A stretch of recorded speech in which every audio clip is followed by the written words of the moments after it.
Hello दोस्तों, स्वागत है आपका आपके यूट्यूब चैनल हिस्ट्री की पाठशाला में। जैसा कि आप जानते हैं, आज नया वर्ष प्रारंभ हुआ, तो स्टडी की पाठशाला चैनल की तरफ से आप सभी को नए वर्ष की हार्दिक शुभकामनाएं। इस नए वर्ष में नए तरीके से, नए ढंग से आपको कार्य करना है, जो कि आप अपने लक्ष्य की प्राप्ति कर सकें। तो आइए, डेली हिंदी व्याकरण के नाम से जो सीरीज चल रही है, आइए आज की क्लास स्टार्ट करें। अगर आप इस चैनल पर नए हैं तो चैनल को सब्सक्राइब कर लीजिए, बेल आइकन को प्रेस कर लीजिए, जिससे आपको अगली वीडियो का नोटिफिकेशन मिल सके। ध्यान रखिएगा, जो क्लास प्रोवाइड करने की टाइमिंग है, शाम 4 बजे आपको क्लास प्रोवाइड कर दी जाती है। आइए आज की क्लास स्टार्ट करें। तो सबसे पहले आपके साथ डिस्कस क्या किया जाता है, तो इस क्लास में आपके साथ डिस्कस किया जाएगा विलोम शब्द, वर्तनी शुद्ध हो गया, वाक्यांश के लिए एक शब्द, तत्सम तद्भव, विशेष एवं विशेषण और पर्यायवाची शब्द डिस्कस किए जाएंगे।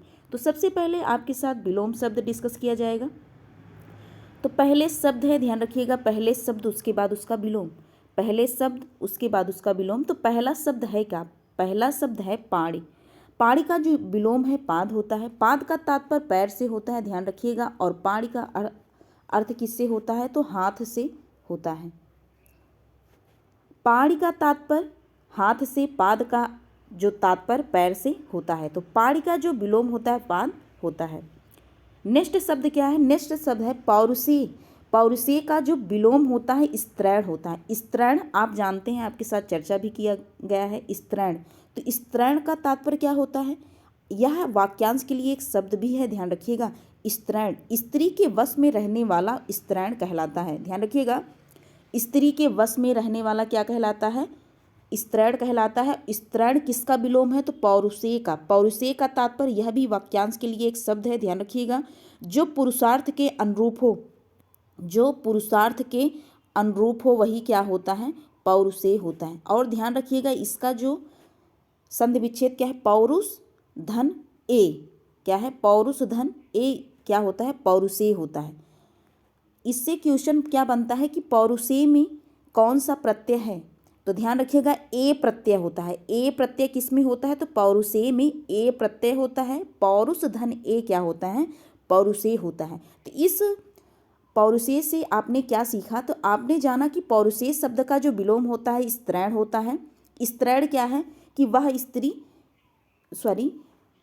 स्त्री के वश में रहने वाला क्या होता है? स्त्रैण होता है। और इसका जो पौरुषेय का संधि विच्छेद क्या होता है? तो पौरुष धन ए। और आपने क्या जाना कि इसमें प्रत्यय क्या है? ए क्या है? प्रत्यय है पौरुषेय में, ध्यान रखिएगा। नेक्स्ट शब्द की बात करें, प्रत्यय। प्रत्यय का जो विलोम होता है उपसर्ग अथवा बी प्रत्यय होता है। प्रत्यय कहाँ जुड़ता है? तो किस शब्दांश के पीछे जुड़ता है। और उपसर्ग क्या होता है? शब्दांश के आगे जुड़कर क्या करता है? शब्दांश का अर्थ परिवर्तित करता है। तो ध्यान रखिएगा, प्रत्यय पीछे, उपसर्ग आगे। तो प्रत्यय का जो विलोम होता है उपसर्ग होता है। अगला शब्द क्या है? प्रामत्त। प्रामत्र का जो विलोम होता है आमत्त। ध्यान रखिएगा, प्रामत्त का विलोम क्या है? आमत्त। अगर आप बात करें प्रामत्त का तात्पर्य क्या होता है, तो प्रामत्त का तात्पर्य मस्त होता है, मतवाला, मस्त, मतवाला, और पागल जिसे कहते हैं आप, पागल या लापरवाह। तो क्या है? प्रामत्त है। इसका जो विलोम क्या होगा? आमत्त, अर्थात तो क्या होगा? शांत होगा। ये मतवाला है प्रामत्त, तो आमत्त का तात्पर्य क्या हो जाएगा? शांत, बिना घमंड के, वही क्या होगा? आमत्त। ये क्या होगा? इसका अर्थ शांत होगा। ध्यान रखिएगा, प्रामत्त का तात्पर्य मस्त हो गया, मतवाला हो गया, पागल हो गया और लापरवाह हो गया, उसे ही प्रामत्त कहते हैं। प्रामत्त का विलोम क्या है? आमत्त। इसका तात्पर्य शांत से होता है। नेक्स्ट शब्द क्या है? पाप। पाप का जो विलोम होता है पुण्य होता है। पर्वत का विलोम सागर से।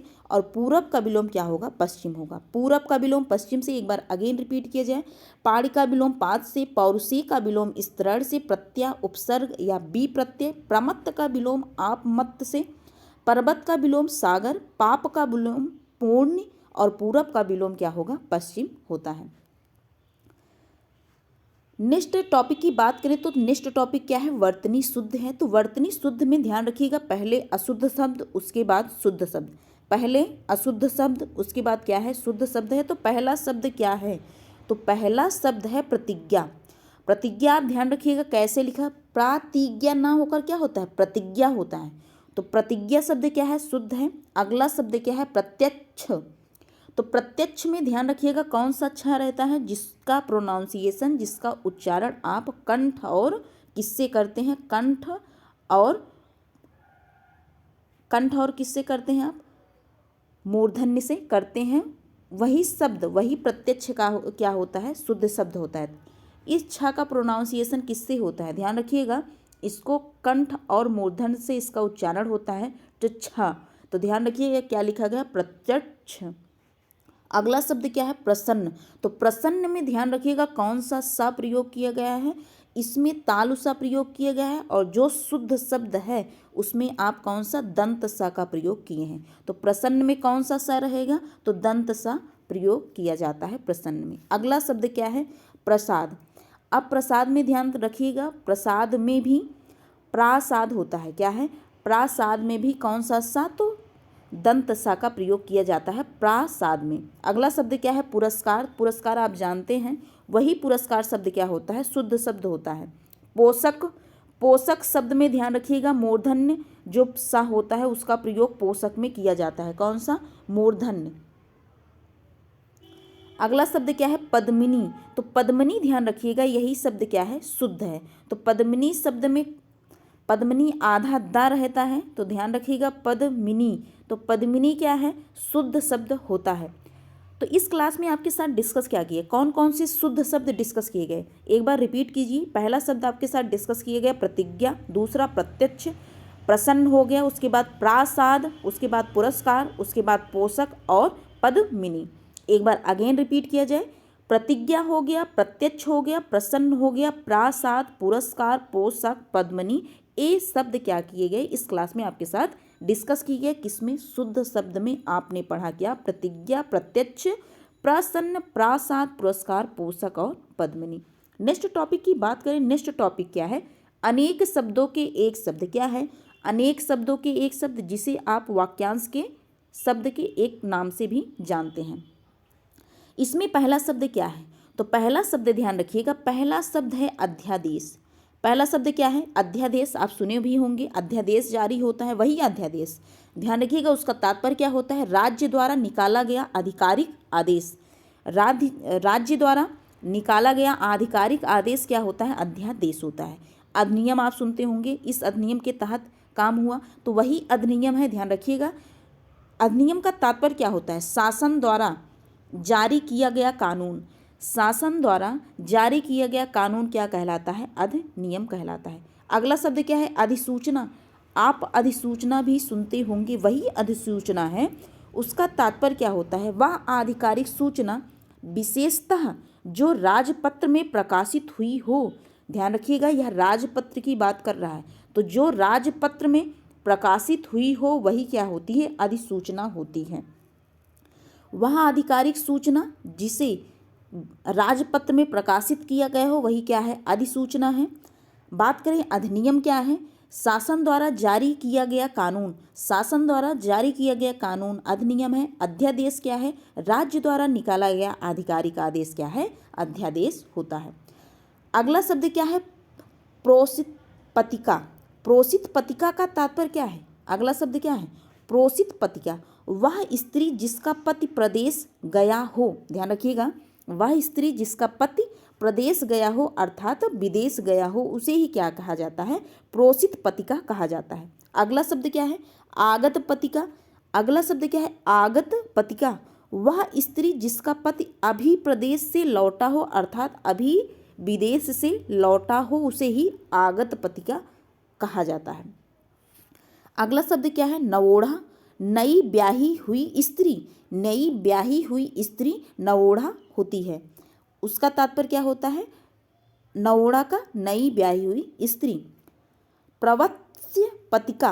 प्रवत्स्य पत्रिका का तात्पर्य क्या है? वह स्त्री जिसका पति विदेश जाने को हो और उसके वियोग की कल्पना से दुखी हो। कोई स्त्री है जिसका पति विदेश अर्थात प्रदेश जाने के लिए तैयार हो और उसके ही वियोग में वह कल्पना से दुखी हो, उसे ही कहा जाता है प्रवत्सित पत्रिका। प्रवत्सित पत्रिका किसे कहा जाता है? वह स्त्री जिसका पति विदेश जाने को हो और उसके वियोग की कल्पना में दुखी हो। आपने इस अनेक शब्दों के जो वाक्यांश के लिए एक शब्द है, इसमें आपने क्या क्या कौन कौन से शब्द देखे? अध्यादेश देखा आपने, अधिनियम देखा, अधिसूचना, प्रोसित पत्रिका, आगत पत्रिका, नवोढ़ा, प्रवर्त्यत पत्रिका आपने देखा। तो अध्यादेश क्या है, एक बार अगेन रिपीट कीजिए। राज्य द्वारा निकाला गया आधिकारिक आदेश क्या है? अध्यादेश है। अधिनियम क्या है? शासन द्वारा जारी किया गया कानून अधिनियम है। अधिसूचना क्या है? वह आधिकारिक सूचना, कोई आधिकारिक सूचना हो और किसमें प्रकाशित हो? राजपत्र में प्रकाशित हो, उसे ही अधिसूचना कहा जाता है। प्रोसित पत्रिका क्या है? जिसका पति, वह स्त्री जिसका पति परदेश गया हो, कोई स्त्री है उसका पति परदेश गया हो, उसे ही प्रोसित पत्रिका कहा जाएगा। और इसी से रिलेट क्या है? आगत पत्रिका। ध्यान रखिएगा, प्रोसित पत्रिका और आगत पत्रिका। आगत पत्रिका क्या है? वह स्त्री जिसका पति अभी परदेश से लौटा हो, वही क्या है? आगत पत्रिका है। नवोढ़ा क्या है? नई ब्याही स्त्री क्या है? नवोढ़ा है। और प्रवर्त्यत पत्रिका क्या है? वह स्त्री जिसका पति परदेश जाने को हो और उसके वियोग की कल्पना से दुखी हो, उसे ही कहा जाता है। नेक्स्ट टॉपिक की बात करें, नेक्स्ट टॉपिक क्या है? तद्भव एवं तत्सम। तद्भव एवं तत्सम का तात्पर्य क्या होता है? ध्यान रखिएगा, तद्भव का तात्पर्य हिंदी रूप और तत्सम का तात्पर्य संस्कृत रूप से होता है। तो पहले आपको क्या ध्यान देना है? पहले शब्द में आपको तद्भव और उसके बाद तत्सम अर्थात संस्कृत रूप। तो पहला शब्द क्या है? सुघड़। पहला शब्द क्या है? सुघड़ है। सुघड़ का तात्पर्य क्या होता है? सुघट्ट। कहीं भी आपको सुघट्ट मिले, इसका मतलब क्या लिखा गया है? तो तत्सम रूप लिखा गया है। इसका तद्भव क्या होता है? सुघड़ होता है। अगला शब्द क्या है? नैहर। नैहर आप जानते हैं मायका, यही नैहर क्या है? तो नैहर शब्द तद्भव है, जबकि इसका तत्सम क्या होता है? ज्ञाति गृह। ध्यान रखिएगा, ज्ञाति गृह किसका तत्सम है? तो नैहर का तत्सम नैहर मायका को कहा जाता है। तो वही मायका जो नैहर है, नैहर शब्द तद्भव है, ध्यान रखिएगा, और इसका तत्सम क्या होता है? ज्ञाति गृह।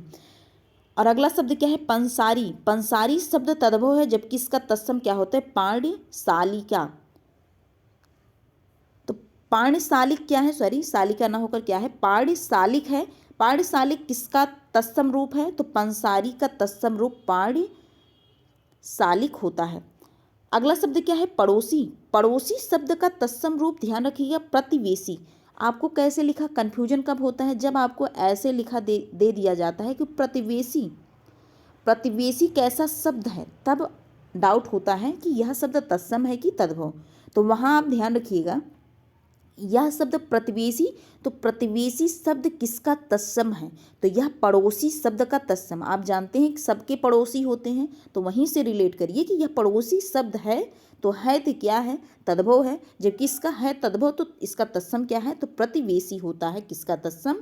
पड़ोसी शब्द का तत्सम प्रतिवेशी होता है। अगला शब्द क्या है? आग।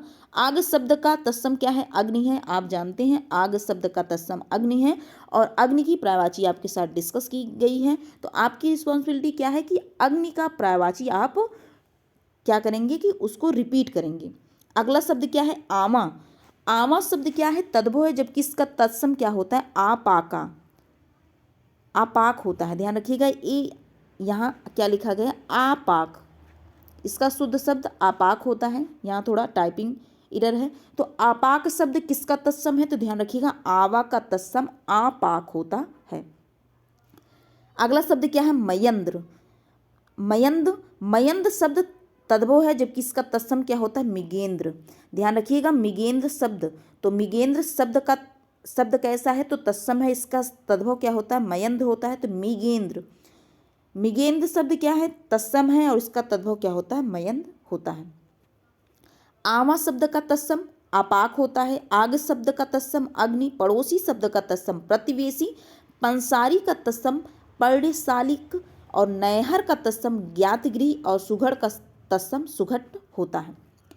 ध्यान रखिएगा, ये जो तद्भव तत्सम हो गए, जितने भी आपके साथ ये डिस्कस किए जाते हैं, किसी न किसी वर्ष क्या होते हैं? एग्जाम में पूछे हुए प्रश्न हैं। तो ध्यान रखिएगा, ये सब आप जो पढ़ रहे हैं, ये किसी ईयर्स में पूछे हुए क्या होते हैं? प्रश्न होते हैं। तो ये पहला जो नैहर शब्द, ध्यान रखिएगा, ज्ञात गृह होता है नैहर शब्द। और ये आवा शब्द क्या है? आपाक है, होता है क्या? आवा शब्द का तत्सम। नेक्स्ट टॉपिक की बात करें, नेक्स्ट टॉपिक क्या है, विशेष एवं विशेषण। विशेष शब्द क्या है, संज्ञा है, और इसका विशेषण क्या होता है, अर्थात विशेषण का तात्पर्य विशेषता से होता है। तो पहले विशेष से अर्थात संज्ञा है और उसका विशेषण विशेषता जो बताता है। तो पहला शब्द क्या है, एस। एस शब्द का विशेषण एयास होता है। एयास शब्द किसका विशेषण है, तो एस शब्द का विशेषण है। ओज शब्द का विशेषण ओजस्वी होता है। ओज शब्द का विशेषण ओजस्वी। ओछापन का विशेषण ओछा होता है और औचित्य का विशेषण उचित होता है। कत्थक का जो विशेषण कत्थई होता है, कपूर का विशेषण कपूरी होता है। और यहाँ कपूर शब्द कैसा है, तो तद्भव शब्द है और इसका तत्सम क्या होता है, कर्पूर होता है, ध्यान रखिएगा। एक बार आप रिपीट कर लीजिए कि कपूर शब्द कैसा है, तद्भव है और यही संज्ञा भी है अर्थात विशेष्य है। इसका विशेषण कपूरी होता है और इसका तत्सम रूप क्या होता है, कर्पूर होता है। आपने यहाँ क्या देखा विशेषण में, आपने देखा औचित्य शब्द। औचित्य शब्द आपको ध्यान ही रखना है क्या है, औचित्य शब्द आपको देखने को मिलता है। यहाँ औचित्य शब्द क्या है, संज्ञा है और इसका विशेषण क्या है, उचित है। कहीं भी अगर औचित्य लिखा है अर्थात क्या है, संज्ञा है, इसका तात्पर्य उचित से होता है, उचित प्रकार से। तो उचित क्या है, उचित शब्द विशेषण है, किसका, औचित्य का विशेषण है। अगला शब्द आपको देखने को क्या मिल सकता है, ओज। ओज शब्द का जो विशेषण क्या होता है, ओजस्वी। ओजस्वी शब्द ध्यान रखिएगा विशेषण है और इसकी संज्ञा क्या है, ओज है। अगला शब्द कत्थक। तो कत्था शब्द का जो विशेषण होता है कत्थई होता है, कत्थई। और कपूर शब्द का विशेषण कपूरी होता है। एस शब्द का विशेषण एयास। ओज शब्द का विशेषण ओजस्वी। ओछापन का विशेषण ओछा और औचित्य का विशेषण उचित। कपूर का विशेषण कपूरी होता है। नेक्स्ट टॉपिक की बात करें, जो नेक्स्ट टॉपिक क्या है, पर्यायवाची शब्द है। पर्यायवाची शब्द में ध्यान रखिएगा, आपके साथ डिस्कस किए जाएंगे 3 पर्यायवाची शब्द। पहला शब्द जो है, पहली पर्यायवाची क्या है, तोता की। दूसरा क्या है, तादात्म्य। और तीसरा क्या है, तरुणी। तरुणी हो गया, तादात्म्य, तोता, ये 3 पर्यायवाची आपके साथ डिस्कस किए जाएंगे। तो पहली पर्यायवाची लेते हैं। तो पहली पर्यायवाची क्या है, तोता। तोता आप सुने होंगे, जिसे पैरट इंग्लिश में कहते हैं, वही तोता है। आइए इसकी पर्यायवाची डिस्कस करें आपके साथ। इसके पर्यायवाची में सबसे पहले देखें तो पहला शब्द क्या है, कीर। कीर का तात्पर्य तोता अर्थात कीर का पर्यायवाची क्या होता है, कीर का पर्यायवाची तोता से होता है। सुआ हो गया, सुग्गा हो गया, सुख। रक्ततुंड, तुंड, दाड़िम प्रिय। दाड़िम प्रिय तुंड हो गया, रक्ततुंड हो गया, सुख हो गया, सुग्गा, सुआ, कीर किसके पर्यायवाची हैं, तो तोता के पर्यायवाची हैं। कीर हो गया, सुआ, सुग्गा। तो 3 शब्द कैसे रिलेट करेंगे आप, 3 शब्द, सुआ हो गया, सुग्गा हो गया, सुख। रक्ततुंड, तुंड, रक्ततुंड, तुंड, दाड़िम प्रिय। तोता का पर्यायवाची कीर हो गया, कीर ध्यान रखिएगा किसका पर्यायवाची, तोता का हो गया। सुआ, सुग्गा, सुख, रक्ततुंड, तुंड और दाड़िम प्रिय किसके पर्यायवाची हैं, तो तोता के पर्यायवाची हैं। अगला शब्द क्या है, तदात्म्य। तदात्म्य शब्द का पर्यायवाची आपको देखना है। सारूप्य, तद्रूपता, अनन्यता, अभिन्नता, एकान्विता, एकात्मक, एक रूपता। ध्यान रखिएगा, एकान्विता, ये 3 शब्द एक जैसे, एकान्विता, एकात्मक, एक रूपता।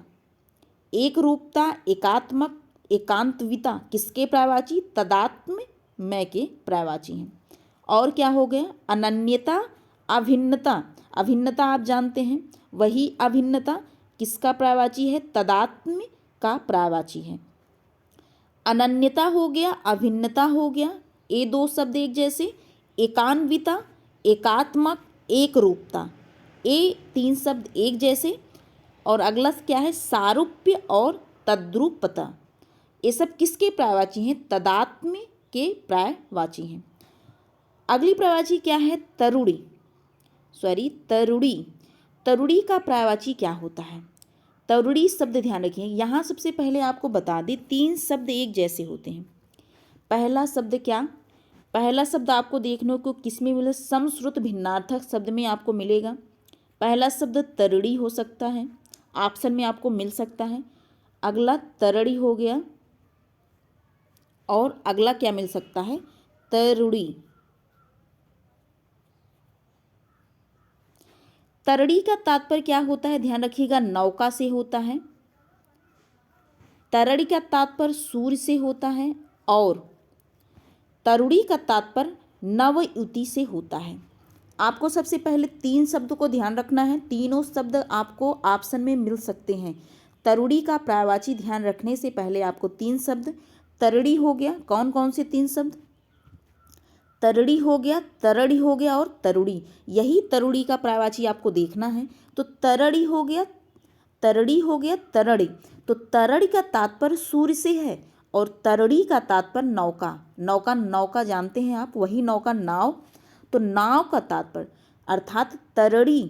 तरड़ी किसका तात्पर्य, नौका से है और तरड़ क्या है, सूर्य है, और तरुड़ी क्या है, एक नव युवती, युवती। तो आपको 3 शब्द ध्यान रखना है। तरुड़ी शब्द को का पर्यायवाची याद करने से पहले पहला शब्द क्या है, तरुड़ी। तरुड़ी शब्द का तात्पर्य नौका से, तरड़ का तात्पर्य सूर्य से, और अगला शब्द क्या है, तरुड़ी, जिसका आपको पर्यायवाची याद करना है। तो आइए डिस्कस करें आपके साथ पर्यायवाची किसका, तरुड़ी का पर्यायवाची। तो तरुड़ी का पर्यायवाची मनोज्ञा हो गया, यवनवती, नवयुवती, प्रमदा, रमणी, किशोरी, सुंदरी, सुवासिनी, बाला, श्यामा, किसका पर्यायवाची, तो तरुड़ी का पर्यायवाची होता है। कौन कौन से, मनोज्ञा हो गया, यमनवती, नवयुवती, प्रामदा, रमणी, किशोरी, सुंदरी, सुवासिनी, बाला, श्यामा। बाला शब्द किसका पर्यायवाची, तरुड़ी का पर्यायवाची। श्यामा शब्द किसका पर्यायवाची, तो तरुड़ी का पर्यायवाची। सुवासिनी, सुंदरी, सुंदरी, सुवासिनी हो गया किसके पर्यायवाची, तो तरुड़ी के पर्यायवाची। किशोरी ध्यान रखिएगा किसका पर्यायवाची, तो तरुड़ी का पर्यायवाची, अर्थात नवयुवती, जो नवयुवती होती है उनका पर्यायवाची होता है।